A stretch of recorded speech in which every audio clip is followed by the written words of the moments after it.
All good. Righto team, we're going to get started. Please all stand for the opening prayer, and I'd like to invite Minister Larry Lombardi from the First Love Christian Fellowship. Just come up the front, Larry, if you like. Thank you. To lead us in prayer.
Kia ora. Thanks, Larry. Really appreciate that.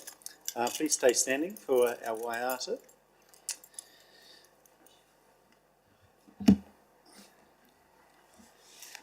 E re re a e aku ai mori e maringi atua ki a kotori. E re re a e aku ai mori e maringi atua ki a kotori. Rangi tata ki rona puri rora ki rona tita o atu tia ki oe e a e aku ai mi. Kia ora. Please be seated. Thank you, ladies. Appreciate that. And thank you so much, Minister Larry. We really appreciate that. Already welcome everyone, and now just for Councillor Jackson, if I don't see you, just because you're off to my side, if there's something you want to say, just interject and happy to hear from you. So welcome everyone. We've got no apologies, no public forum, urgent business at all. Nothing I'm aware of. Minor nature. No. Conflicts of interest. Shouldn't be. All okay. And we'll go into the report in just a moment. But firstly, I'd just like to say welcome to Trudy from the Deep South. Great to have you. And thank you. And Trudy wouldn't have met all the elected members yet, but I'm sure you will do over the coming weeks. So great to have you on board in the commercial and strategy space. That's fantastic. Cheers. In your plan, first report, welcome Jason and team.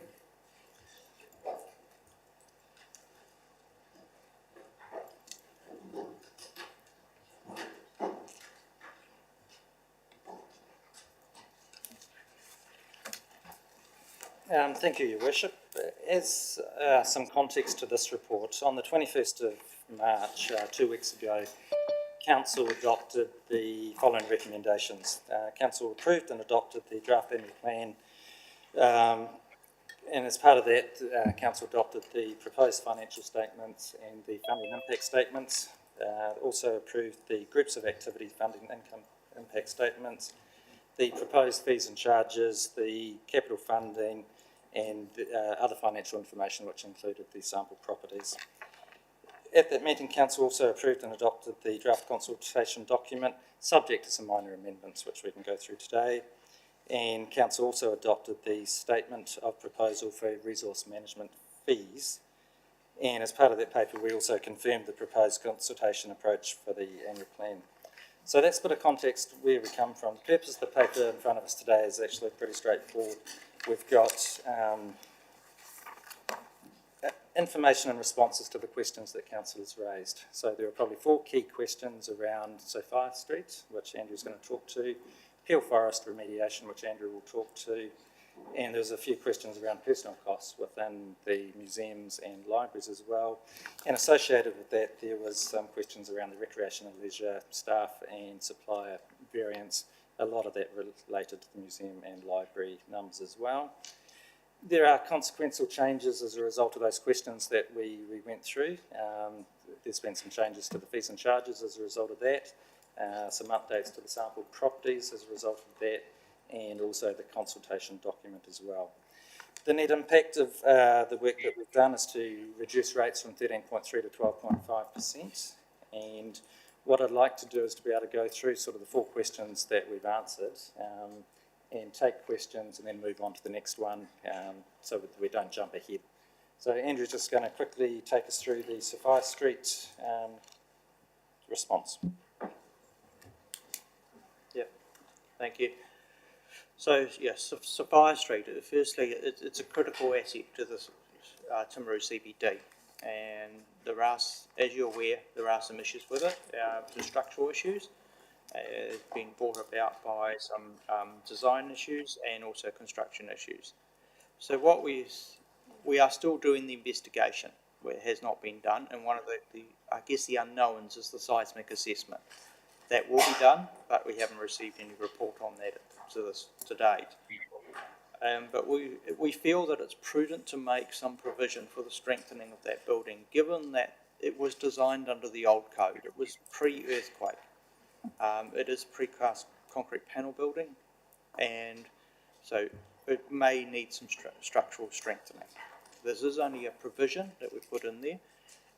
Remember too that car parking is self-funding account, so we will be borrowing for that strengthening work, and it will be funded from car parking fees. So there actually is no rates money going into this particular project.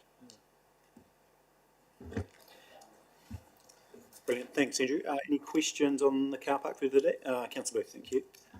I guess if that's the case, Andrew, why would, until we actually know what we're doing and actually have a sort of a number backed up by some specifics, would we not actually hold off by putting those numbers in until we actually knew what they were? Because, as you said, it's not affecting, but it's actually, it's not looking good.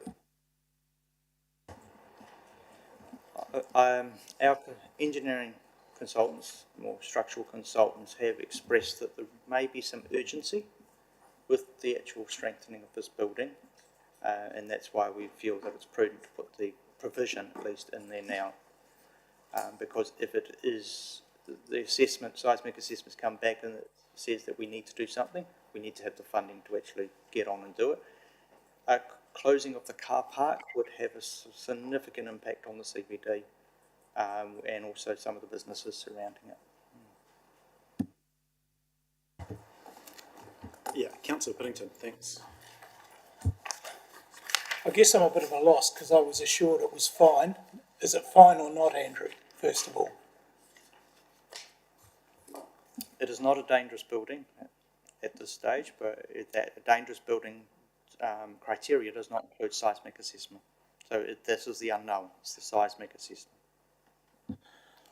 But I'd like to think before we race and replace it or strengthen it, we look at other options as well, because I haven't been counting them, but every time I've gone past there recently over 2 weeks, it's not full.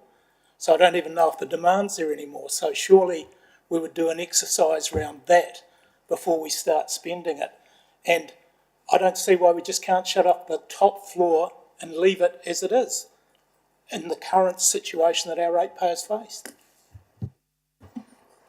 Any options will be presented to council, but we need to determine what those options are, and that work is still being done. But yes, rest assured, you will be given the opportunity to look at all options, which could mean dismantling the building. It could mean strength. It's not, but you'll still need funding to even dismantle it. And just for clarity, Andrew, people I'm talking to can't believe we can't take some sort of action against the designer, the builder, perhaps even the council themselves that passed the building or inspected it. Have we had any legal advice on those options to save, again, the ratepayer money? We're working very closely with our solicitors, and the regulatory team also have solicitors involved in this one as well. One of the big issues we've got is statutory timeframe limitations. The car park was constructed in 2011, 2012. So we're spending monies on lawyers even though we're out of time. Doesn't make sense again, Andrew. Sorry, you can't have it both ways. If it's out of time, it's done, or it isn't, and we're looking at it. We're looking at it from a construction perspective, but our solicitors are also advising us on other matters regarding to the car park. So, Andrew, I think the key thing is we're making a provision. It doesn't have an effect on rates for this time, but I think obviously it has significant public interest, being, instrumental as far as volume of car parking, whether it's full or not, relative to farmers and other CBD businesses. What's a time frame around more clarity? We're hoping to complete the investigations and get a seismic assessment within the next couple of months. So by the time we get to that, So probably June. yeah, so possibly before we sign off annual plan as well, potentially, we might know more. Yeah, Jason, thanks. And I think it's important to note, and that's what I've sort of said in paragraph 22, that there are changes between the draft and final. So information becomes more certain, assumptions are clarified, and so this is one of those things that does fall into that camp. Council officers continue to try to make savings and efficiencies during that time period as well. Yeah, thank you. It's a good point. Yeah, we've got, there's 3 months and some significant changes. So, yeah, ideally it'd be good to know more before then. Right, pass back to you next. What are we up to? Landfill, is it? So just talking about Peel Forest, we have provided some additional detail, recognising that these are cost estimates. We have not gone to market with them. So that the figures could change, and we will have that information hopefully before the next annual plan, so we could make adjustments there. But a substantial amount of it is, in fact, the disposal costs. We still have to pay waste levy. We still got to basically pay, I guess, the loss of airspace in the Redruth landfill. That's where it's going to be disposed of. So that airspace is going to be consumed. It's going to have to be replaced at some stage. So that's the reason for that cost. There is some land remediation costs. You're going to be left with a big gully. You're going to have to remediate that a bit. And there's the whole trucking cost as well. Now, the other little bit of an unknown is exactly how much waste there is, and more to the point, the composition of that waste. We honestly don't know what's under there. We've done some ground penetrating radar surveys. We know there's a mixture of refuse and under there. There is metal, there is drums. We don't know what's in them. So if we do strike hazardous waste, then that can be an issue as well. So yeah, it is, again, it's a provision in which we are again borrowing for, and yeah, the interest is payable over a long-term period. Thanks, Andrew. And so, based on the last meeting, we are arranging, it'll be in May, to have a site visit. So that'll come to your calendars soon, probably post-Easter. And on the waste levy, we have via the Mayoral Forum, because it does there's issues on this across the country with old landfills. So we have written to the Minister asking for an exemption to the waste levy. So we haven't had a response at this time, but we are working on some other avenues to reduce some of those costs. But I'll take some questions. I guess that was about the waste levy that goes to the government. Yeah, totally. Yeah, and so should we be paying on waste that's already in a landfill is the question. And so we're asking that of the Minister. And so basically excavation removal costs 4.1. Is that trucking as well? You mentioned it was plus trucking. Yeah, that's trucks and excavators, and I guess the the whole health and safety revolving around that, because they are digging into a bit of an unknown. There's also a number of other associated entities involved. Can the cost be spread amongst some of these other people, or like the Ministry of the Environment, things like that, DOC, whoever's got an interest here that's mentioned? Yeah. The responsibility of the landfill is on council. We have had financial assistance for some of the river protection works through ECAN, but those have worked to a point, but the banks are still continuing to erode and it's getting very close to the actual landfill. We believe that, basically removal of the landfill is really the only long-term option that we've got. So could we not invest, that's a lot of money, we could invest in actually redirecting the river away from that and actually moving it away and getting rid of that risk? We have tried taming the river, but this is the Rangitata, and it's at flood events it goes up to over 2,000 cubics. It's too much water.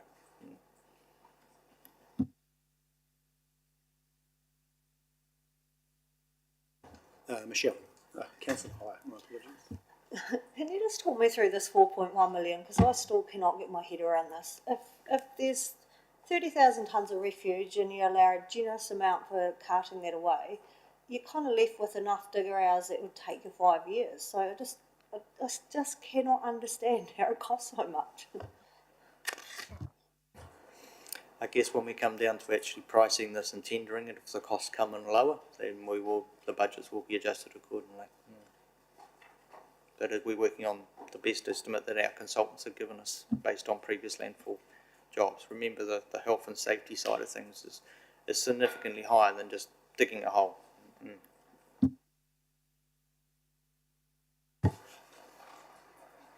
Councillor Piddington. You were just talking about toxicity, not for this meeting, but can we get an update on chrome platers? Because that site is also one that we're trying to get rid of, and it just seems nothing's happened for a very long time. And I can't see anything in the budget for that. Yeah, we can, definitely. We'll just include that in the next meeting, I think, in 6 weeks' time or whenever the schedule is. Yeah, that's fine. Thank you. Any further questions? Sorry, on the landfill, Councillor Scott. Thanks, Andrew. Just following on from Councillor Pye's question, do we have an estimated time to remediate the landfill? Because obviously, back of the envelope, Councillor Pye thinks it's 5 years. But do we... Oh, sorry. Not the little yellow digger. Is there an estimated, Got Vincey, do you want to jump up next to Andrew, just to answer this? Come on, don't be shy. And then I have a second question just around... Oh, yeah, hang on, hear that one. Thank you. Yes, so what we're anticipating is once it's signed off from the annual plan, we will need to go through a procurement process, which of course will also go to the tenders committee for approval. So say the contract is awarded late October, early November, all the preparatory work we're looking at having been done prior to Christmas this calendar year, ready to start off in the dry season from, say, the 10th of January when we come back, and really knock it out of the park within the 6 months so we can do the remediation, because the time to do your planting is actually in winter to give it the best chance of response. And so we've proposed this to Arowhenua.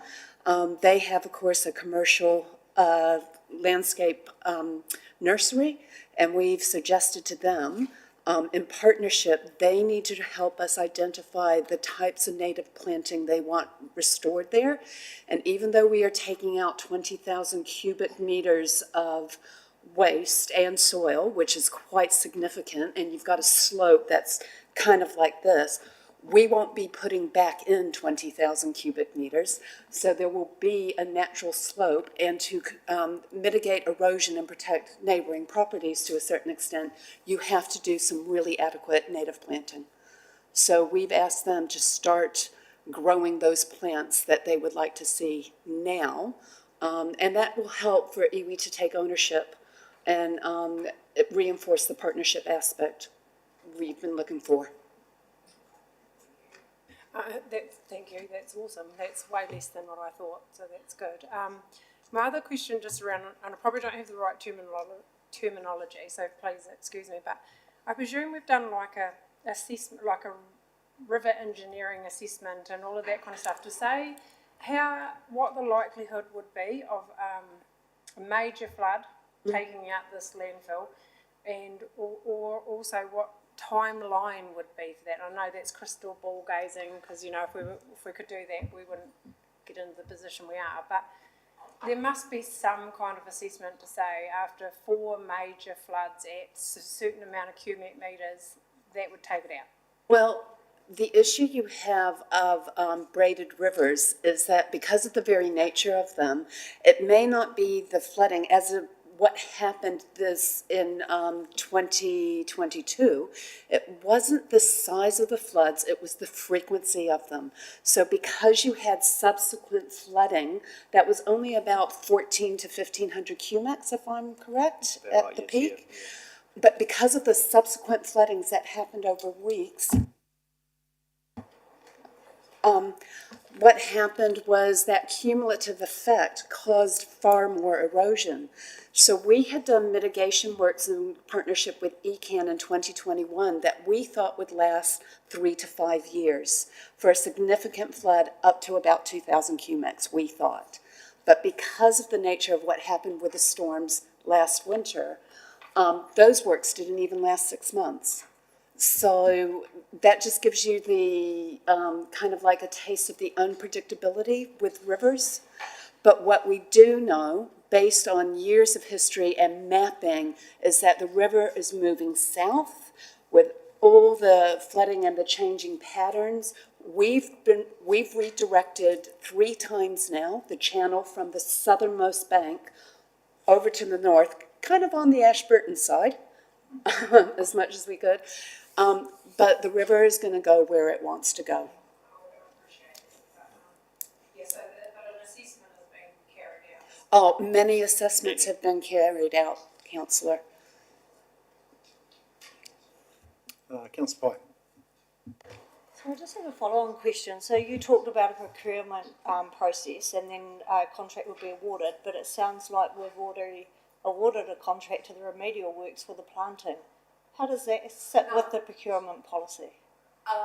No, what we've asked them to do is to grow the plants, but the reality is we know that we will actually have to purchase some plants. And because Arowhenua are one of the key stakeholders, and Linds, who are the property owners, because they own, this is Crown land, they have said they will take direction from Arowhenua what plants need to go in there.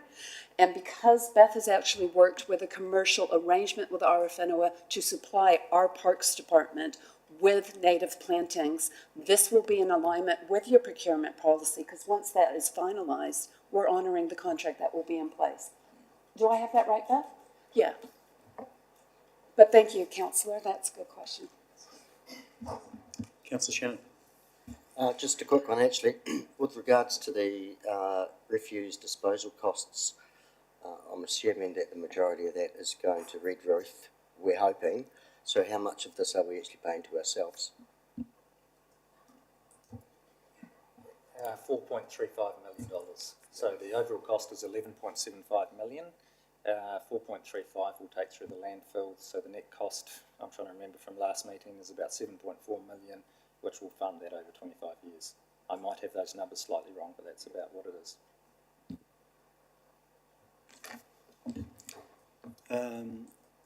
Good on landfill.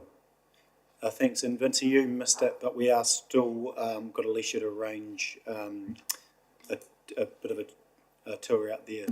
Yeah, so we'll take up on that. Right, back to the team. Thank you. Thank you, Worship. Moving on to paragraph 12. So this was a few questions around personnel costs. The question was around museum and library personnel seem high compared to the long-term plan.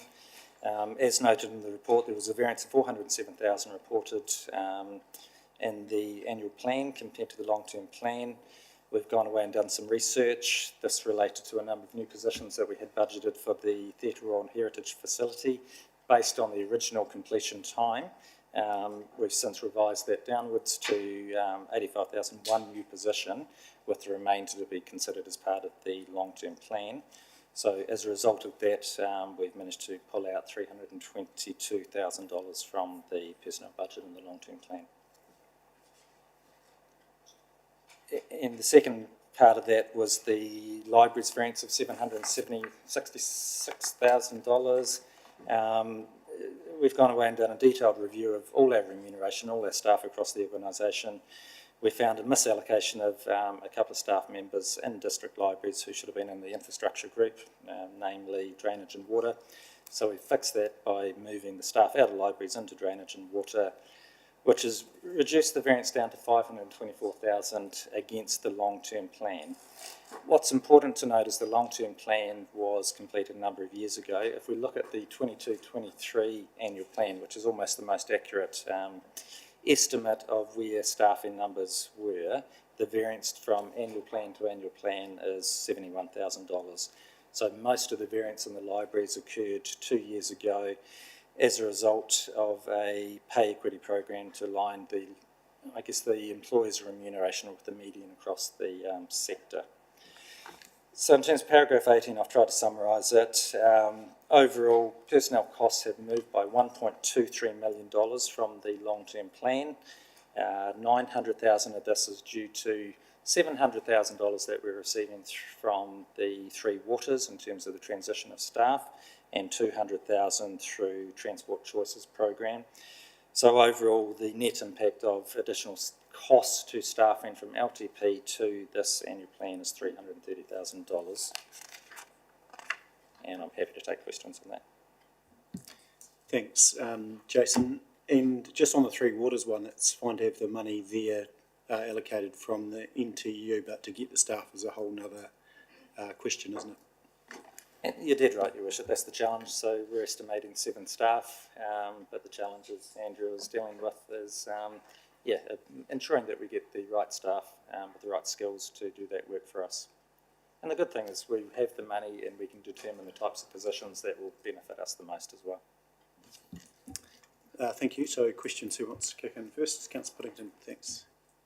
Jason, a lot of people think the museum and theatre's still a long way away. What's the position we're creating at 85K?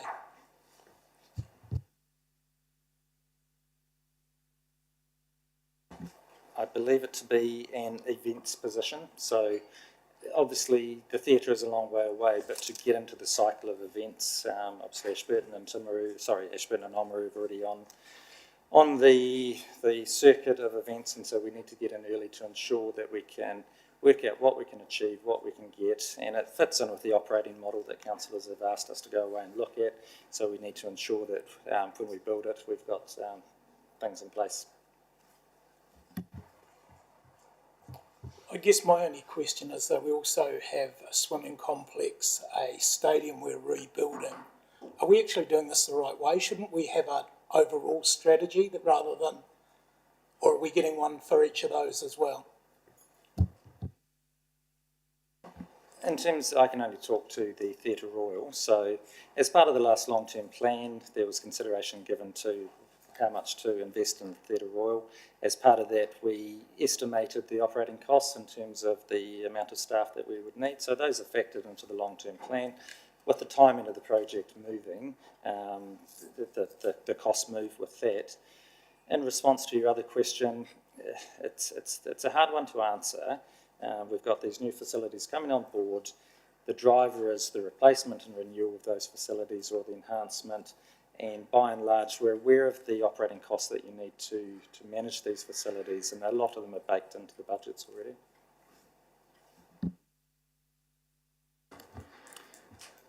Thank you. Councillor Puddington, you're all good with that one? Yeah. Further on item 12? No, all good.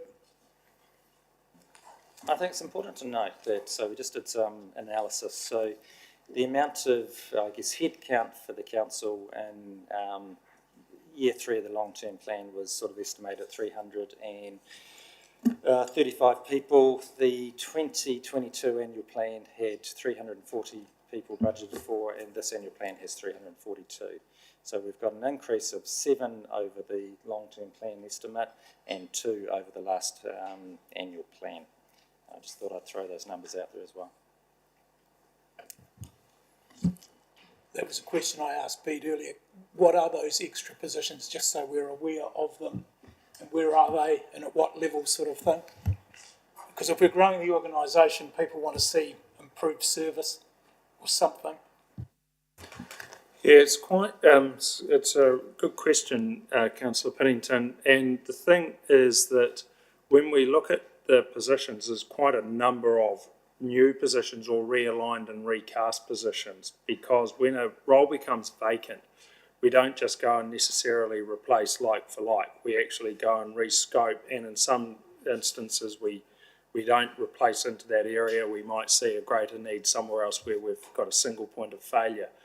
But if you were to ask, I think those positions would most closely align. And well, look, there's new positions in IT to support the digital transformation. There's some new positions in the roading area to support the transport choices. We've got new positions into health and safety to try and ensure that we meet our health and safety obligations. There's some new positions into areas like procurement.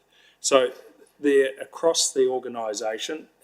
It's in terms of where they sit, the average salary for them is about $78,000 to $80,000. So they're probably at they're not at they're a tier below, say, a unit manager or something of that order, I guess. They're sort of down in the organisation, but it's quite hard for us to say it's this position or that position, because when we look across the organisation, we tend to go and work out where the need is greatest. And so if we're doing digital transformation, then we need to go and make sure that we've got IT people to support the architecture. We're aware, for instance, that building control and resource planning need a number of places. So we are often rebalancing where they are, and it's not like we just have them fixed. I'm not sure that really helps, but what we tend to do is look at a fiscal envelope and operate within the fiscal envelope and stay within that. Of the increased fiscal envelope, 900,000 has come from the government choices that we're asking for. There's about 300,000 out from the long-term plan. Keep in mind, we've actually had to absorb inside that quite a bit of minimum wage increase as well. So it's been a tight fix, but that's how we look at our remuneration budgets, is inside that overall fiscal envelope. Happy to take more questions though. Just one right at the end, I thought we were on a living wage at the council. Are we on a minimum wage? No, we've got living wage. And so as that goes up, as the minimum wage goes up, so does the living wage. And in fact, I think the living wage is going to 26 something from 1 September. I can't remember the number. So we have to push that up. And I think then the important thing to remember, say if the living wage goes to 26, would say 26 something, what then happens is there's a calibration for those who might be, say, $2 or $3 above the living wage. We have to then make sure that they're proportionately moved up as well. So there is a concertina in effect. It does peter out, but it does then have to be adjusted. So we manage all of that inside that fiscal envelope. But just a point of clarity, we don't have a living, probably for the new ones, we don't have a living wage policy. So we're not actually bound by any number. Correct. Yeah.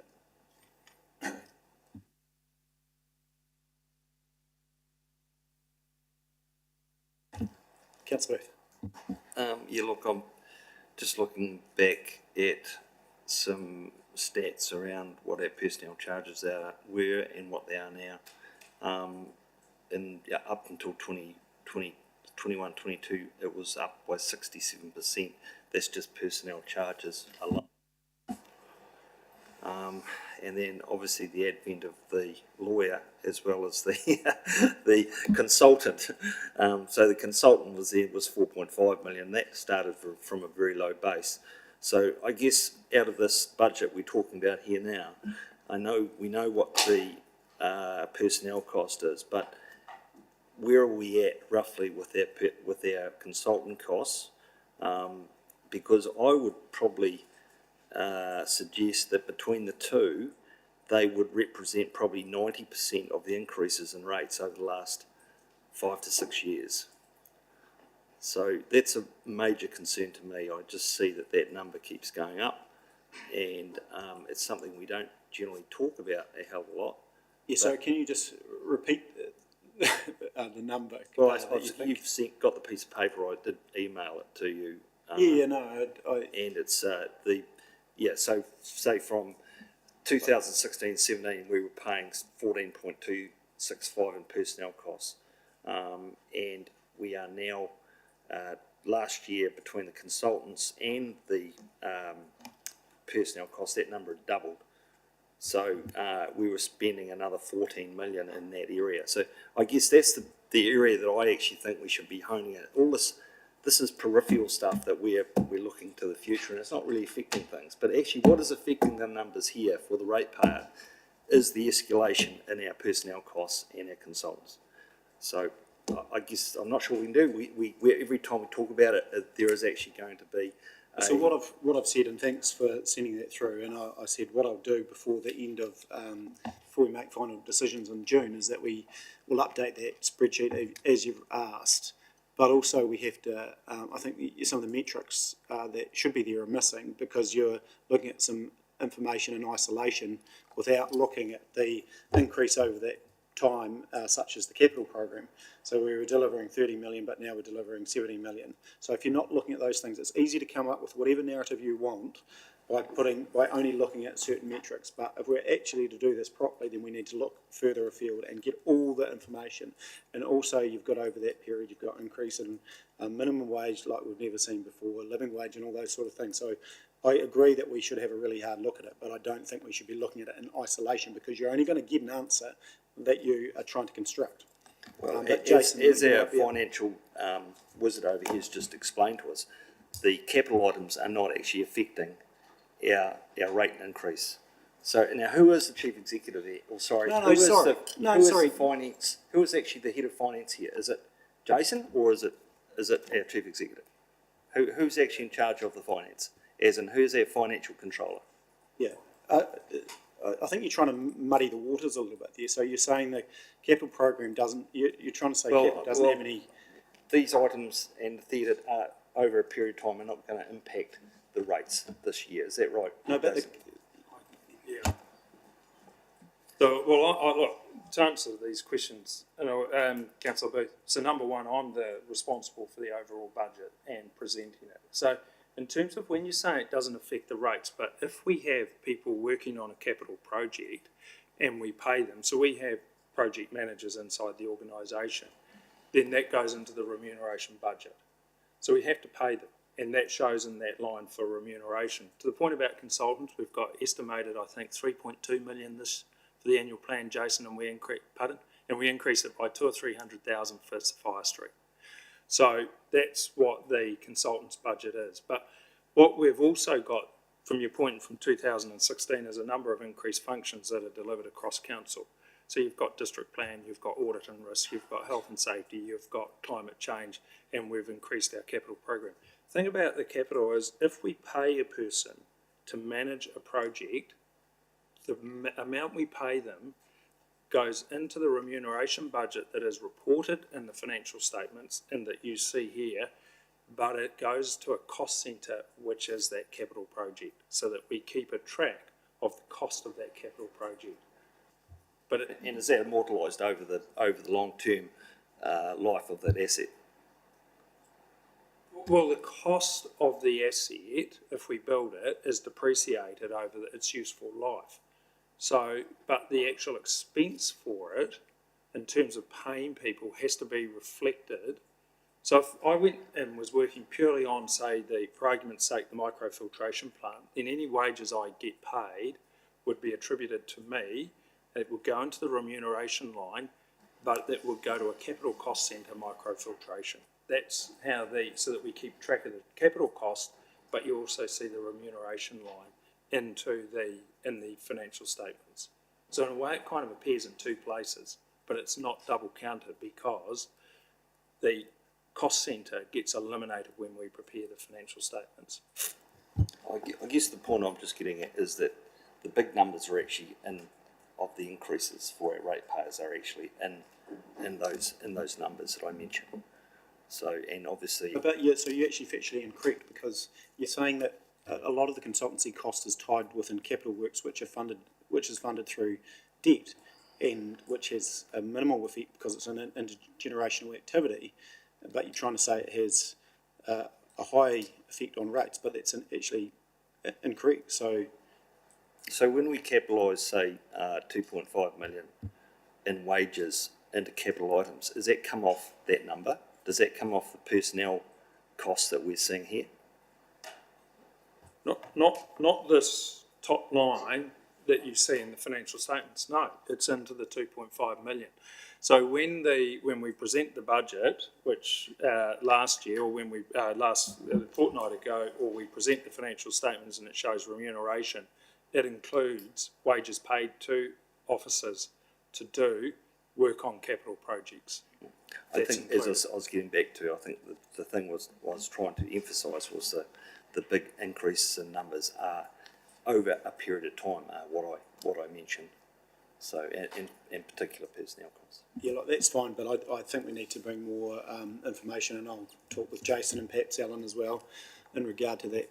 So we've got that information before June. And I mean, part of the only because it's topical, I think part of the analysis with the review would be in education for all councillors, is just to look at some of that cost in detail around consultancy and stuff, and understand. We can do it in a public workshop, or as an example, and understand where that lies. Some of the things that stormwater is a great example. We've got to get that consultancy in because we don't have the stormwater engineers in-house at the moment. So look at what some of the things that we have to do and where some of those opportunities. So I think that's probably a good, well-rounded way to do some analysis on that, and also educate everyone at the same time in the public. Is you, Councillor Piddington? Yeah. Yeah, look, I guess what I'd like to see is something showing us a moment in time, if that's the right word, because I'm a bit like Alan, I'm a bit confused what's going into projects, what's not, and how it sits, because it's an easy say that a consultants and things like that are only in projects, but that's clearly not true. To one level, Nigel, I mean. So I'd like to see where it sits, so we're really clear that's a project and that's a cost associated to this. This is our operating cost. Because one of the things I'm getting hammered on is our consultants' cost in the bill, and clearly they're not all in projects. We bring consultants in to act in positions in council for a period. And I guess my frustration is once they've done their role and we've employed someone, they seem to hang on in other roles. I mean, we have a consultant that's earned $1.10 million according to the Timaru Herald in the past 3 years, part-time. And if you annualise that, that's more than the chief executive's earnings. So I just would like a real hard look at it, because it's easy to keep people on, I get that. But if we employ people and they're capable in senior management positions, the other people should disappear, because they should be capable of delivering that. Yeah, look, and to my point, I think that's what we can put up and do some analysis across all those things on what we can or may be able to influence and what we can't, and we might get a bit of a wake-up call to actually, unless we have a significant change on the way we deliver our business. I don't know, we might find some savings as well, and I'm sure we will.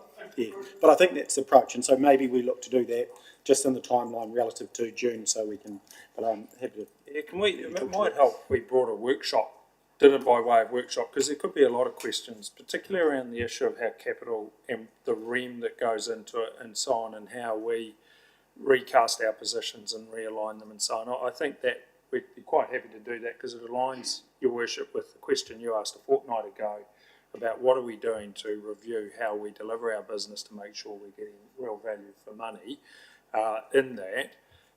And so that is a constant challenge for us in the environment we work in. And maybe it's quite a significant piece of work if we show the narrative and the progression along that and what we've had to respond to in a variety of positions. But a workshop might help in terms of elevating it and giving it some visibility, because I think visibility is an issue here that would, sunlight is the best disinfectant, might throw some clarity on it. So we'd be more than comfortable to do that. And that'll be pretty topical, so we can, if it's not live stream, we can invite media to that as well. I'll come back to Jason, thanks. Thank you. Just moving on very quickly, paragraph 2021, the Mayor had a question around the recreation and leisure funding impact statement in terms of the $1.7 million variance. Because of the changes in salaries in museum and libraries, that's reduced down to 1.2 million. So that helps explain that. That 1.2 million is largely driven by the $680,000 increased escalation costs within the parks maintenance area and the libraries and museum staff costs as well. Moving on to paragraph 24, so proposed fees and charges. So at the 21 March Council meeting, it was agreed that staff would go back and put 5% onto all the areas which had not had an increase in terms of the ones that have come through. So we have undertaken that exercise and the fees and charges schedule was attached.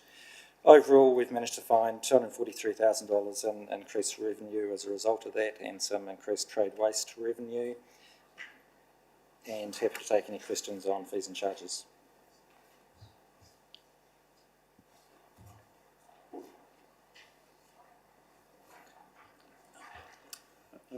Who was Councillor Piddington, then Jason, if we can just go back to 21, an explanation is 680 escalation of contract costs. I know we touched on it. What's that? What percentage increase is that on the actual contract? Because I'd love to have a contract that I can, a year later, go back and say, hey, I'm 685k short. Let's fund it. So I'd like to know what the percentage increase and whether it's on supplies, wages, what sort of breakdown do they have to supply us with to get that increase? It's a number of contracts, it's not just one, and generally these contracts were let about 5 years ago, so on pretty much fixed rates. If they have had adjustments using CPI over that time, but that CPI is not a good indication of actual contract costs. So the 680,000 is basically applying the producer price index, which is what is generally recognised in the contracting industry and is what's used by organisations like Waka Tahi as the true contract cost. So it's just applying that figure. It is, and then we will be re-tendering these contracts. But we've got to go through a Section 17A review first, and that will come back to council because you may decide to change the way we deliver the service by, say, using our own staff versus contractors, or continue with contract staff. So it's basically based on a Statistics New Zealand index. So why did they accept for 5 years the CPI and suddenly want to go to the other one? Is that within the contract that you have written, that they could pick either? The contracts were written with CPI, but those contracts have now expired. So we're now claiming CPI was moving relatively consistent with PPI during that time, but now, of course, things with contract costs, since COVID, they have escalated quite significantly. And we've had basically a 20% increase in construction rates in the last 2 years. So this is what the contractors are faced with. So do we pay them, or do we just drill them to the wall? And yeah, they basically go bankrupt. And yeah. I guess I was interested in the point they've expired. Why haven't we got new contracts in place before contracts expire? That seems a wee bit odd to me. The basic reason for that is that before letting major contracts, you've got to do a Section 17A review. And there's been some delays in doing that, and it was predominantly around, the industry availability of consultants and the whole COVID thing. So we're working on that at the moment.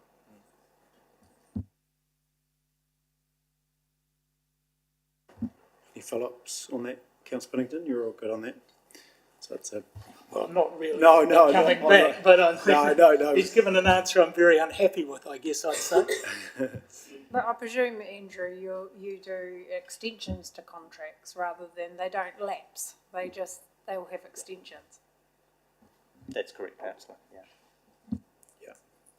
Yeah, but it's an extension that allows them quite an increase that the ratepayer faces, is my point. It is a case of doing that or losing the service altogether, and that's something we cannot afford to do. And this goes back to the review point. Yeah. So when will we have it sorted? I need some deadlines, because we tend to drift on all these things. Yeah, I mean, Andrew, you might be able to speak to that specific example. I don't have that information on hand, but we are certainly in the next 3 months anyway, we'll be presenting to Council on the Section 17A review. I think on some of these things that we're reviewing though, there again, it's balancing the in-house capability, so, I see it being a 12-month time period, potentially on some of these items. And happy to be challenged on that, but I just think realistically it might be that long. We'll go now to being waiting for a while. I think Councillor Booth. Now, I was just wondering what we've got in our budgets for the price of carbon at the moment.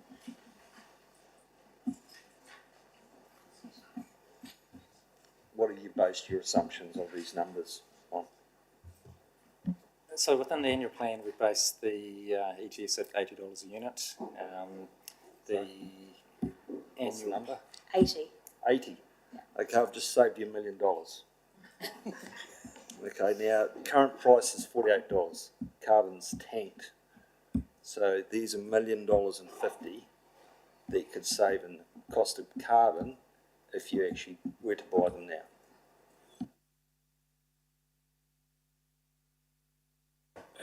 And look, to that point, we were careful in the December auction where we didn't go for the price that would have had us paying at that price.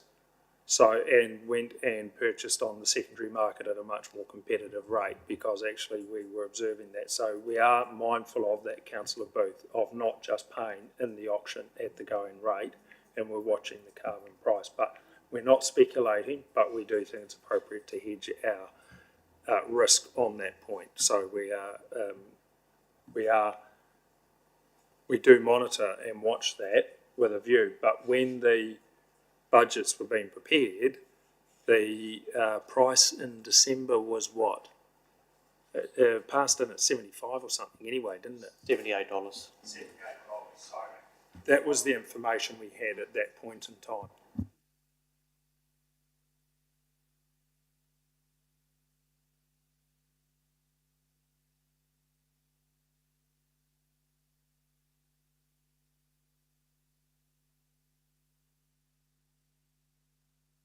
I think we are, because you just raised it. So, Yeah, from my perspective, that's one of the things in terms of paragraph 22, between draft and final, assumptions become clearer, and we factor those into the final annual plan. So to remember it, this is the draft annual plan.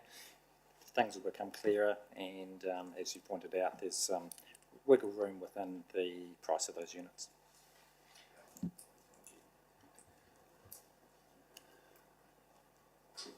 alrighty, you're on good on that. I mean, not 100% happy, but we'll move forward.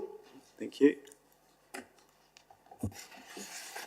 Final item is we have tabled the draft consultation document, so you should all have a copy of that. This needs to be with the printers on about Thursday. This has been updated to reflect the changes in rates from the 13.3 to the 12.5, and the sample properties have been updated. And keen if there's any feedback to hear that.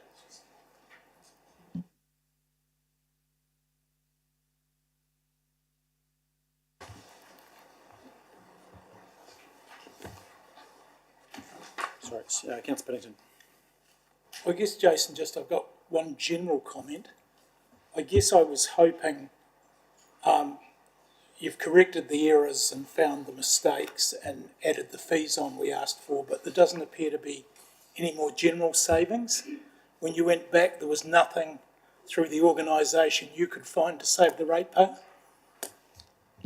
We've gone through the budgets and assessed that. Look, as I said, assumptions will change, but at the moment, the indices are running very, very high. There were a few misstatements, as you pointed out, that we were able to change in terms of some of the assumptions, but the cost escalations, the depreciation, the escalations are not changing. And so we're unable to change some of the assumptions and drivers around those items. But if they change between draft and final in the next few months, this is an open process that we work through, and that is when we make those changes.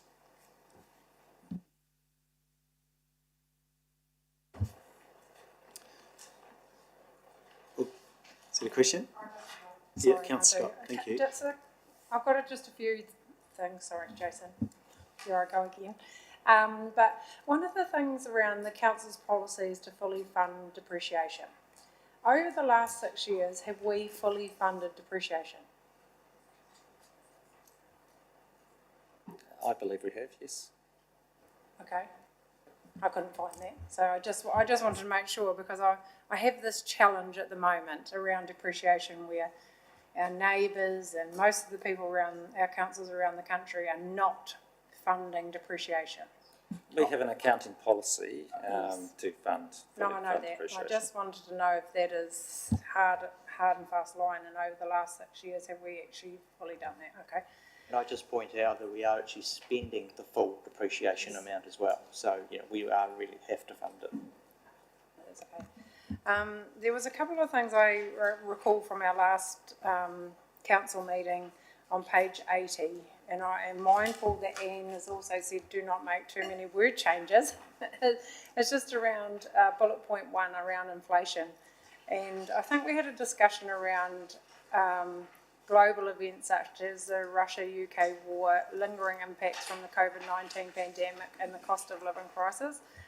I think just that needs to be changed a little bit, because what we're facing is the cost of living crisis. I think that is the main contributor to our current economic climate, and I'd just like to see that come first, because the Joe Blogs on the street does not see the impact of the Russia-Ukraine war, and so I don't feel comfortable that that is first.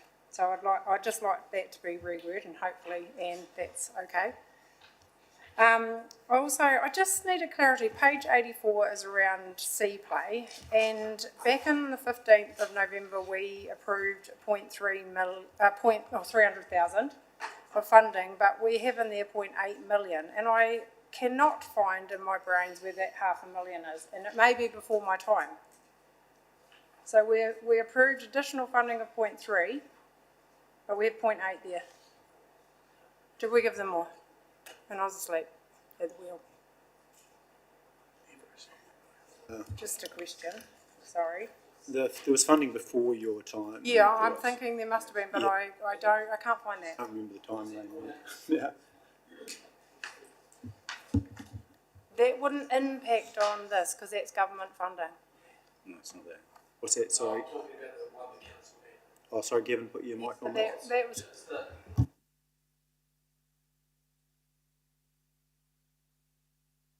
There was the original stimulus, which was 80k, and then there was a mil. Yeah, sorry, I'd have to go back into the.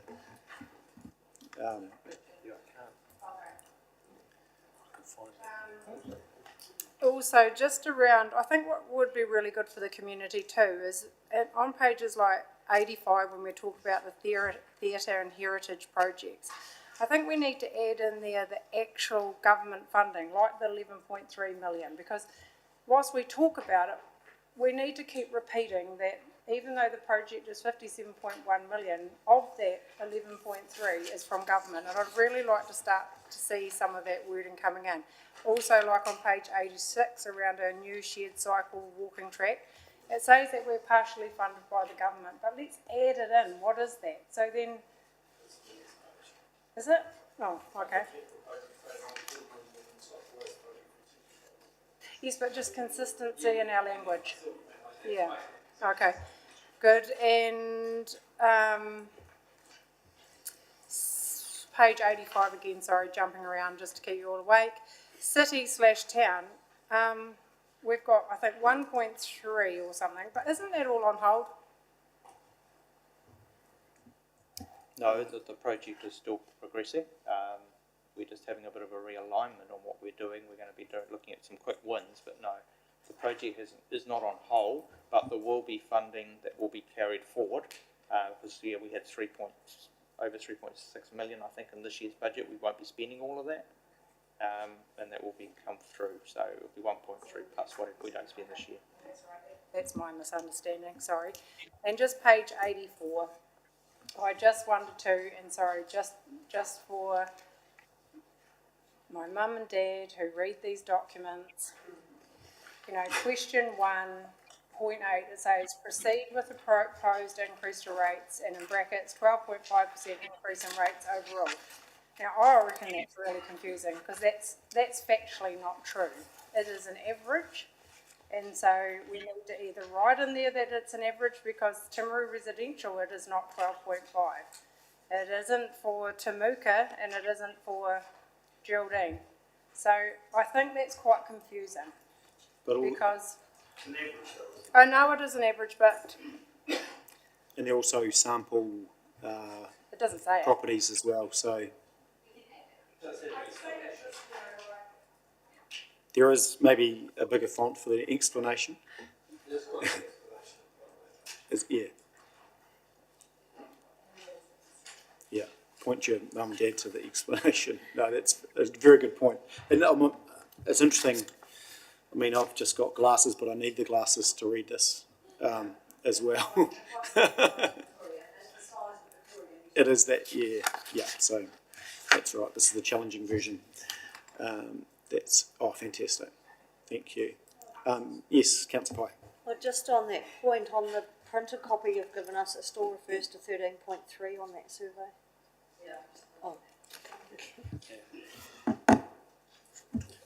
Yeah, and the other one we just wanted to talk to is, sorry, I'm on the back page. Yeah, the back page, as far as question 1, what are the options? Are you comfortable with what's in there? So there's proceed with proposed, increase to rates, which just needs an amendment. Set a lower rates increase and make greater use of debt. I have concerns with that one, but set a higher rates increase and make less use of debt, or reduce council services. So do we want to be careful what we wish for, because a lot of people might say, hey, just reduce council services, but they might not be realistic to what reducing council services means. And so there again, Councillor Member, and I totally agree.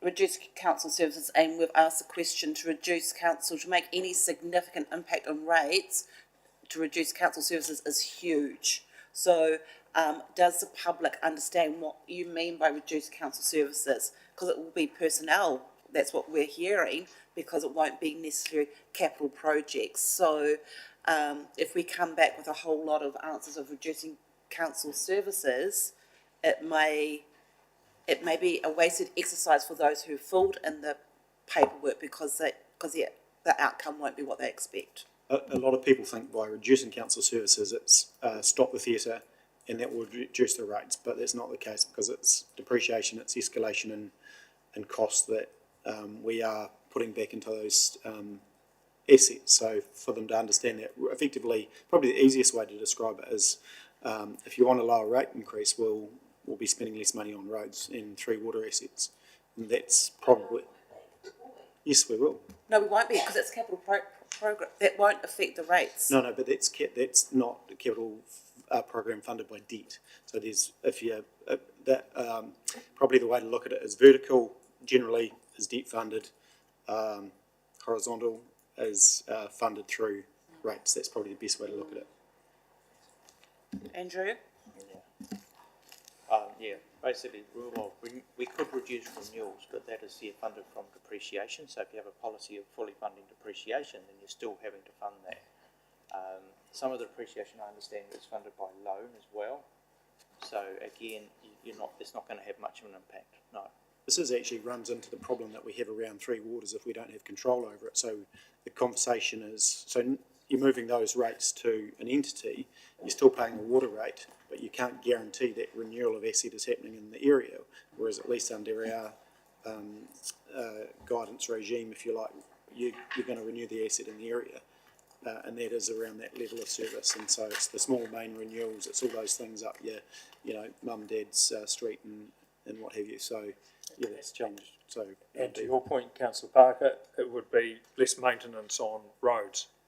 So, Andrew, we might go and do rural roads every 3 months or something like that. It would, that, in order to make a site, you're quite correct, to make a significant difference, you would have to look at something like roading in order to get the, and or water, and how much we fund depreciation, and as the point's made, we spend that. So we would be borrowing more or just doing less, and you just have more leaks and non-performance in your water network, and your roads would have more potholes. I mean, your point is correct. If you make significant changes there, the service level will drop. Yeah. Again, it will be in the maintenance area. That's where the operating costs are. So, you could put permanent boil water notices on certain water schemes, save on chemical costs, things like that. But yeah, you can close swimming pools for a longer period. You can close libraries at weekends. That's the sort of thing you have to do to make a difference. So do you think that the public understands that by putting reduced council services just as it is? Is there an explanation through this document that says if you don't choose to accept this rate rise, this is what you're going to miss out on? Oh, I think, Councillor Parker, I don't think, my view would be they'd struggle with that, and it's actually a conversation into the long-term plan about what levels of service you do want, and I think that's the place where you want to have, where you want to have, what will happen is is a long-term plan discussion about what levels of service you really want, and then you can have the discussion about what that means in practice for people in the community. So I think officers, look at that and say there's considerable risk leaving it in, because you might get answers that are probably not, people aren't really going to know exactly the financial effect, because we haven't modelled that, and that would be unfair on them, would be my view. Does anyone have a view on some of those things? And I think the longer term thinking around review of all, costs, contractors, etc., would bode well for timing for the long term plan again. So, although it's a hard decision for the 1 year, that's what's in front of us. But I don't want to put the wrong thing in this consultation document, because most I've had 5 emails, mainly probably all from senior cits that would be on fixed income, and all of them mention a theatre and landfill, which are debt funding versus, and just say quit that and we'll have a lower rate, thank you very much, but that's not the case. So we don't want to put anything that people aren't going to be able to understand. I've just got a quick question for Andrew. Yeah, Councillor Oliver. Just a quick question for Andrew. 4.9 million Talbot Street during sewer siphon upgrade. That's quite a big escalation on the original cost. Is that right? So which one is that? Back page here, you got 4.9 million Talbot Street during sewer siphon upgrade completion. 4.9 million. Is that right? I thought it was. More around a $1 million. Sorry, Is that escalated quite a bit?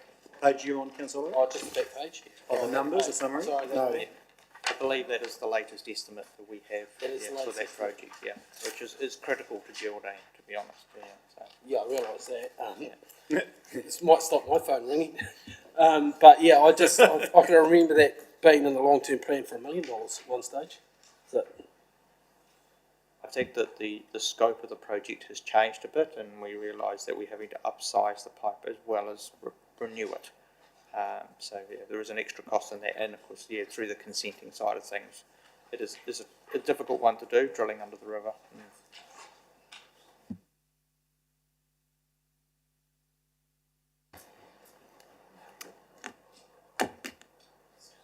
Already, so any other changes, councillors, in regard to, and I assume you've sort of picked up most of that.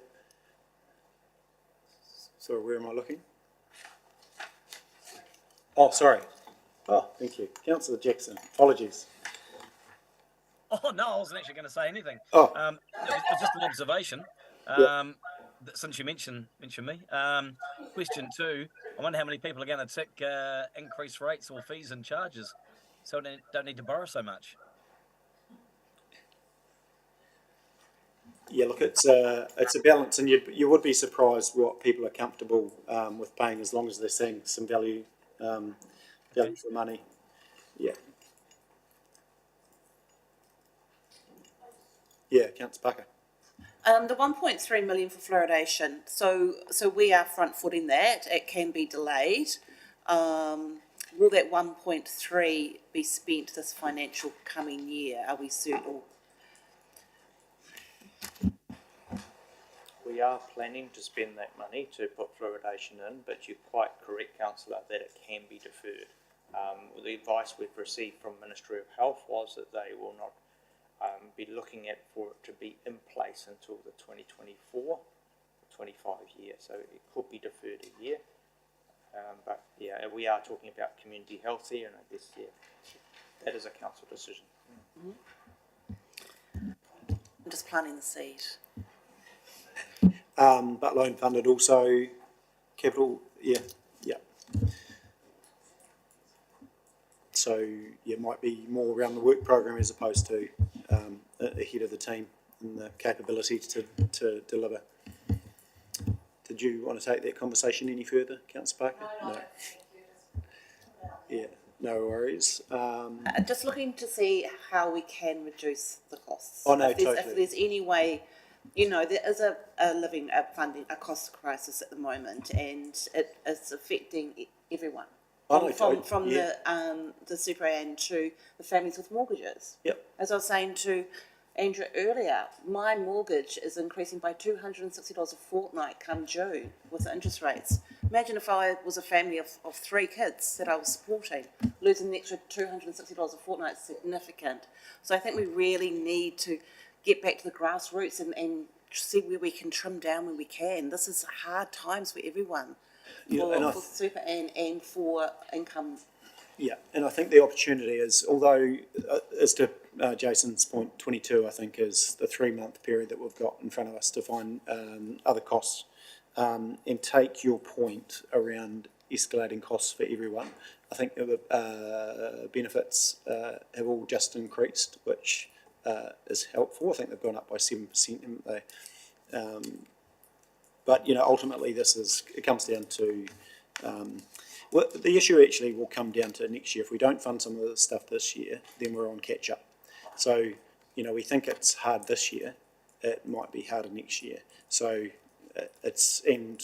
we can compare ourselves to other councils that have decided to take different pathways, but they are moving or kicking the can down the road. They're putting it back. I talked to an ECAN councillor who was discussing Christchurch City, and I don't know the facts on this, but effectively, they've pushed an issue down to year 5 where the rate increase is 19.2% or something. So that might be great for today, but actually some of these financial decisions, that's what we're here for. I know they're hard, but this isn't done and dusted until June, and I'm comfortable that we still need to go out with something pretty honest to the community and ask them what they think. Yes. I just add, we have started going back and really, with Jason, really trying to examine every line, and we're trying really hard to actually come back with some genuine savings, not just sort of reallocation savings, if I use that term, to Lara, and we are looking at that.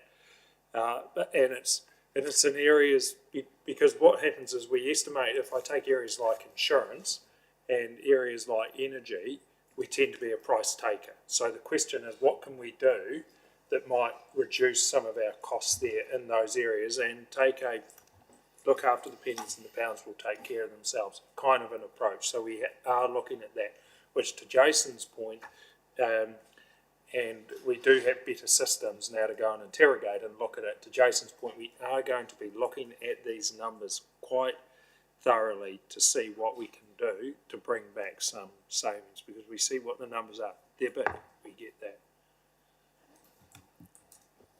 And it also speaks in topical, because this is election year, and I want to put this out to all those parties out there, that policies that direct fund to local government need to be considered, because we're not a budget line outside of Waka Kotahi as far as central government goes, and we need direct investment because the model can't continue on. I was looking at Te Apo rates. I think they were around 5,000, where we average 3,000. You know, our provincial rates are still probably at about a medium, level compared to other areas, and so they're facing similar rate increases whereby they'll be $500, or something along those lines. Don't quote me on the exact numbers. So the model doesn't work, and I guess they won't have the theatres and the stadiums perhaps, but they'll have a massive roading network that they have to deal with. So different communities have different problems. They're not all the same, and they're quite bespoke, but we need government policy that is going to see some of the tax take delivered back to where it's generated. And I always go to the fact that we've got a real rock star economy here, but we get so affected by all reform, Three Waters, with its health reform. We know there's some challenges in that space, Polytech reform, and actually this is the opportunity for central government to recognise where some of the money's generated and give back to our communities. So that's my rant. Slightly off topic, but as far as a funding line, to have some GST back on housing or on commercial would be great to see it, into our, being tagged to infrastructure. So, yeah. Righty, let's sign this off. Yeah. So as far as, reduced council services, are you comfortable to take that out? Is there further comment on that? Sorry, Councillor Pennington. Look, I think we should leave it in. I mean, we've got to treat our ratepayers with some intelligence. 1,000 people aren't going to tick that box, but we've got to give them the options. If we give them the other options that are unpalatable as well, we can't just pick and choose which one we like the least and take it out, I don't think. That's just my thought. Any other comments on that? If it's to stay in, I think it just somehow needs really good explanation. I'm not sure how you're going to work that. I know you've got a deadline to work to, and sorry, I'm looking through the glass. I can't see the Councillor Burke. No, I understand exactly what you're saying, Councillor Piddington, but it's just too raw. I know we have to treat our public with some semblance of the fact that they understand potentially what goes on here, but just by saying reduce current services, if we do get a significant amount of people seeing that as a very easy option and ticks it, what does that mean? What do we do then as a council to say what services and how? And when we don't reduce it in the areas that we can, because they're already underway and they are significant things, people will come back and hunt us on it. I think either we need a decent explanation or we take it out for now. Thoughts? Councillor Pye. Can we just add e.g. roads, water supply, sewerage after it? That's really the bulk of the money, isn't it? And that is one of the options. If people don't want to pay more rates, that's the alternative, is we spend less on roading, water and sewerage.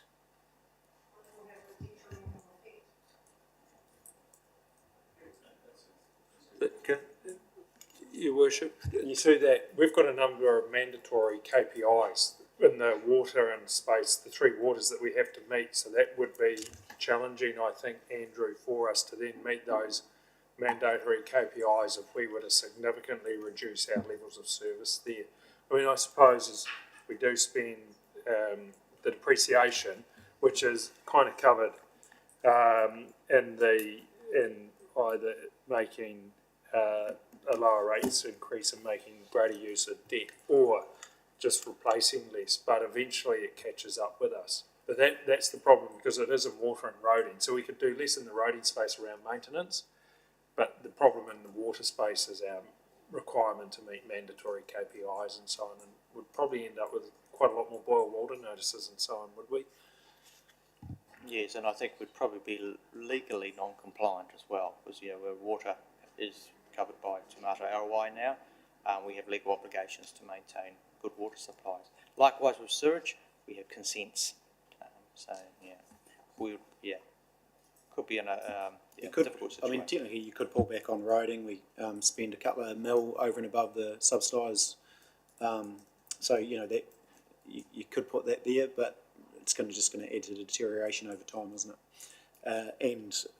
Just the reality of it is that the country councils will wear the brunt of some of that feedback. Yeah, but take the point around statutory, but you could include roading, which would be quite real. Where do you want to, let's tidy this up. In or out, and if it's in with an example of, Councillor Pye. Well, I'm kind of getting the impression reducing services is not an option, so take it out. That's what I'm hearing here. Can we just have some nods around the table? If there's enough. Councillor Parker. Yeah. Thanks, OJ. And then you've got that narrative under there. You tell us more about your choice below. If you think council should reduce services, tell us what you think they should reduce. I suppose we'll have to remove that or change it. Why can't we just leave it the way it is? It seems to read pretty fine to me. I mean, are we worried about the sort of feedback we're going to get? We do with it what we want to do. I mean, just leave it in there and let people make their own choices around it. I mean, you might pick up in the explanation. It's all right. Councillors, did you want to add? I agree with OJ.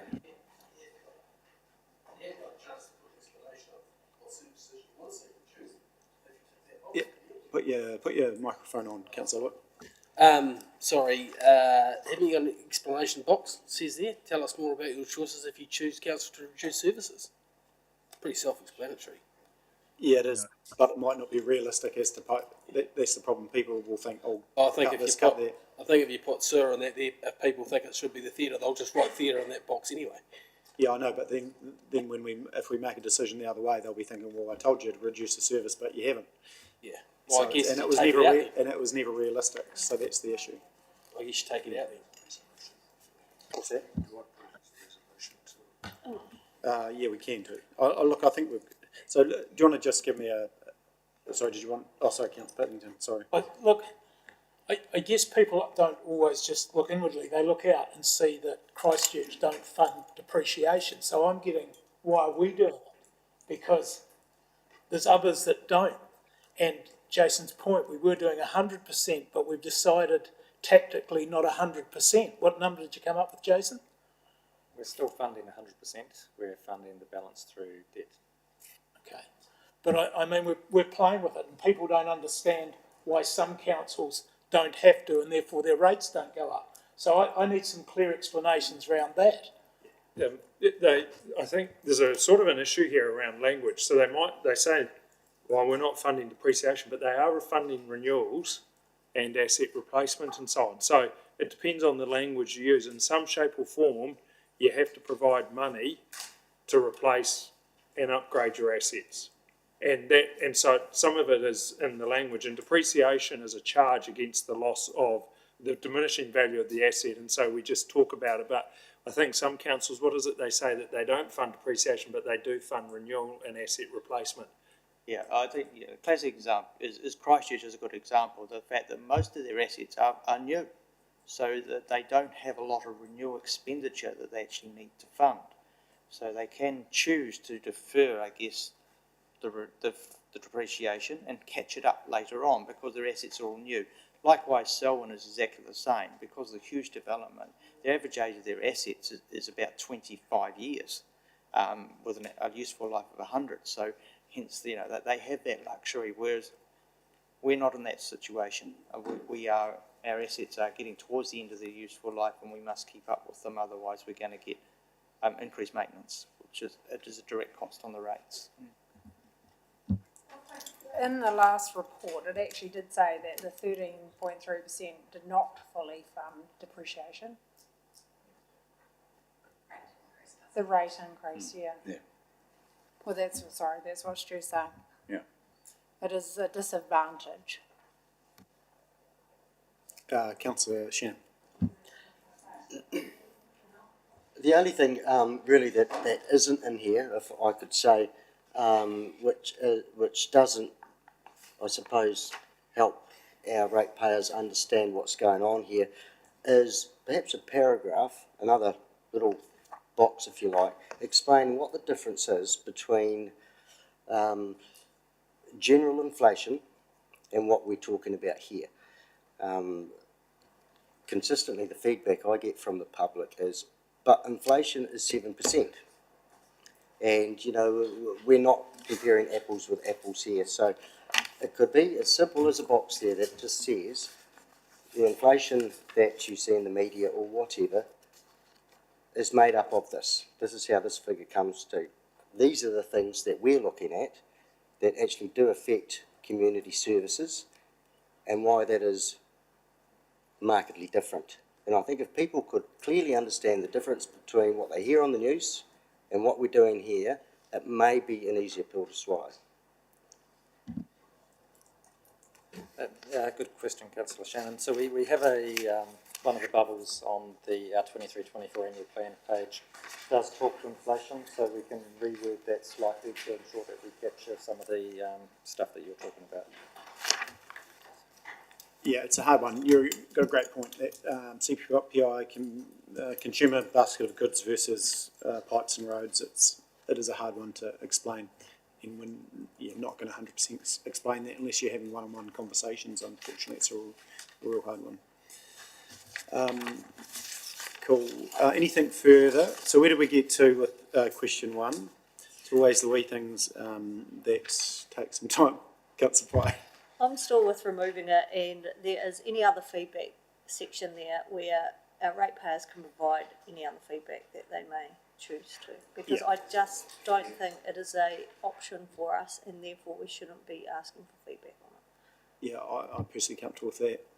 Is that generally comfortable? Yeah. Cool. Okay. Thank you. I think we can move on.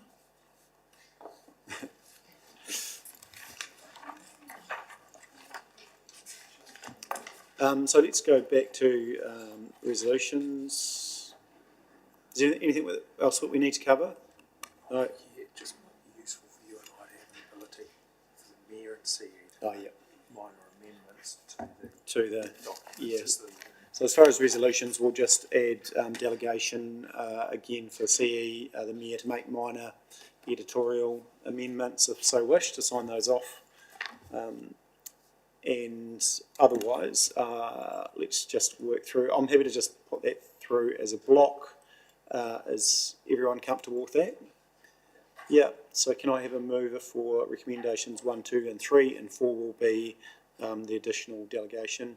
Thank you, Councillor Burt. Can I have a seconder for that? Just one question, sorry. No, yeah, all right, Councillor Pennington. So you're taking out reduced council services out of question 2 as well, are you? You're deleting them from both? It would have to, where are we? Yes. Yeah. I think the intention of question 2 was the future, so to look at the long-term plan. They may have suggestions that when we come to do the long-term plan, that potentially we could factor those in. Yeah.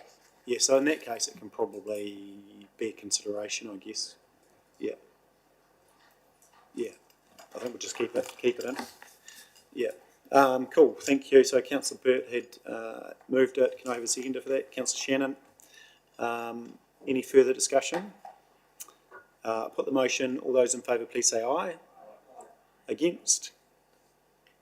Carried. Thank you. Thank you everyone for your time and really appreciate that. And so just probably quite importantly, we've got the dates set out for consultation, so that'll be out. And did you want to jump up for just a wee sec? Grab a seat next to Andrew. Thanks.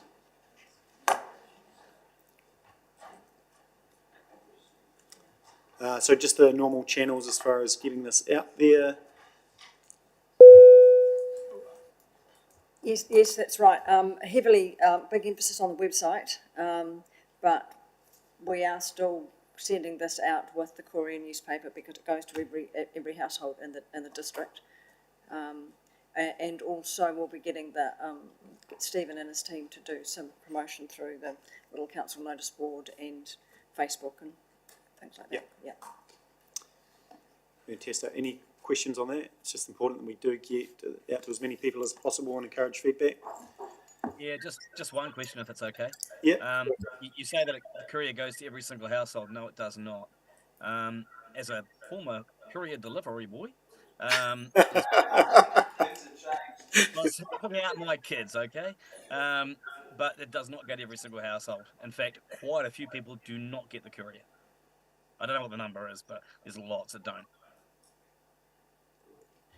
Does anyone have any suggestions about another printed media? No, look, I just think we talk about this each time with consultation, but I just think we should probably still have a decent advert in the Herald pointing at least to the website, etc., just that we cover all bases. A good bit of radio would be quite good too, I think.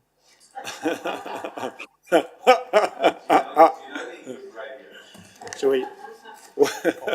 Yeah, we'll go back to agenda item, where were we? Number 6, conflicts of interest.